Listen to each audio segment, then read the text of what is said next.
I just got back from a walk, and it doesn't seem to be something that most people do a lot of anymore.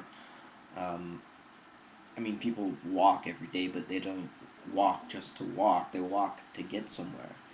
Um, Usually, they drive to get somewhere because they need to get there pretty fast, and um, you know, they have a schedule comply with, and walking just doesn't really facilitate their move from place to place. Um, but that's unfortunate because it really highlights the degree to which our memories uh, have gone into hospice. I mean, we're all pretty much Alzheimer's patients in the sense that we rely so heavily on symbols, on mathematics, on writing to store information for us.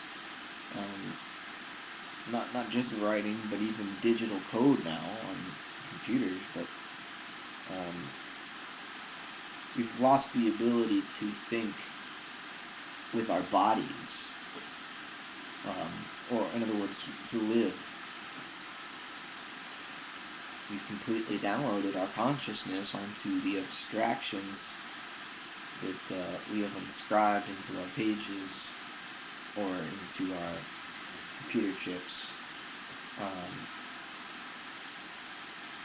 and we don't consider ourselves to be actors in a real world anymore. We're just exchangers of symbols, tellers of stories, but none of it matters. None of it has a root. We assume this because we've lost touch with our roots. But when you go on a walk, just to look at the architecture of the houses around you, the state of a neighborhood, the place where you live, the air that you breathe, the water that you drink, the food that you eat. Walking around a neighborhood sort of leads you into these types of thoughts, and you become immersed in something more archetypal than you're used to, more unconscious. Because people build houses architecturally, but on purpose. In other words, they have them designed, but often the character of the design, the form of the design, is unconscious. You like it because, well, you don't know why. It's beautiful to you for whatever particular reason, but it's always different for every culture and every person within a culture today, because you can design any type of house you want nowadays. You don't really have to think within the box, within your own place's particular codes. But thinking archetypally leads you to realize, well, for one thing, how dependent we are upon mathematics. As I said before, we've downloaded so much of our mental power into the world as some sort of technological, informational device that we have become unconscious.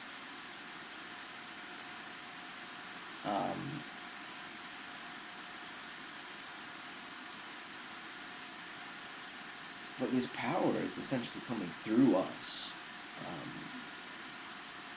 We can get it back. It starts with us. We have to give it to the machines, to the abstractions, the digits, and the money. Because reality grows, it evolves, and so it passes through various stages. And in order to get to this point over here, you can't just skip every stage of growth in between. No, you have to go through those stages of growth to reach this point. Because this point is a function of those stages, and unless you pass through them, you cannot get there. So it's really not true that this sort of shortest distance between two places is a straight line. It's not. It's a circle. It's a cycle of death and rebirth or transformation. You have to pass through the stage of growth to reach the point. You cannot skip dimensions and go straight to it. Which is the illusion that notation and abstractions and mathematics provides for us. It's an illusion that's very effective because it changes the way we act in the world. Not only does it change it, it almost controls it for us. I mean, imagine if we could not use mathematics anymore. We completely lost. It just stopped working. Our computer systems would all crash. Our economy would shut down. Any electronic component would immediately fail. We wouldn't even have addresses. We wouldn't recognize addresses on houses. So geographically, we'd be lost. I mean, even our star charts wouldn't work. It's all based on mathematics, on our ability to refer to mathematical formulas that can be written down and stored.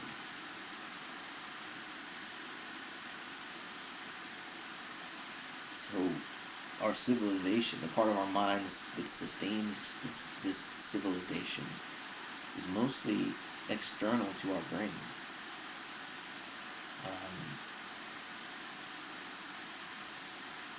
And we don't usually consider that.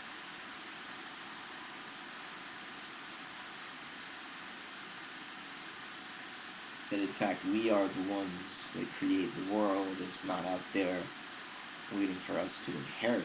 Though it is, certainly. I mean, words do have a meaning. But, not just words, but sentences, political statements, philosophical ideas, they have meanings. You can understand them. If you understand them, they change your life, the way you act in the world, because they change what you consider the world to be and what's valuable to do in that world and so forth. Words are powerful, and yet they're not the creation itself. They're a derivative of the creation. Still creative, but not the source.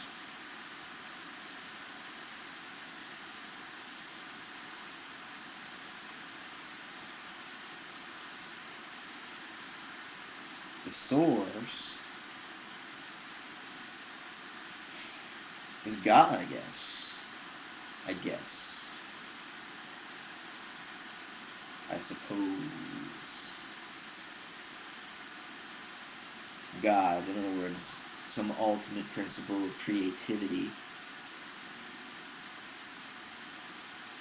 Mysterious, certainly, but evidently necessary to suppose once you get deep enough into the actual occasion of the physical world and our experience of it, it seems necessary to posit an ultimate principle of creativity,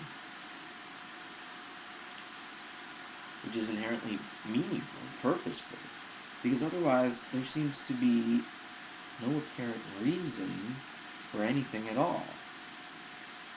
In other words, it's not reasonable, it's irrational not to suppose that there is an ultimate creative principle. Because when you do suppose that, nothing makes sense.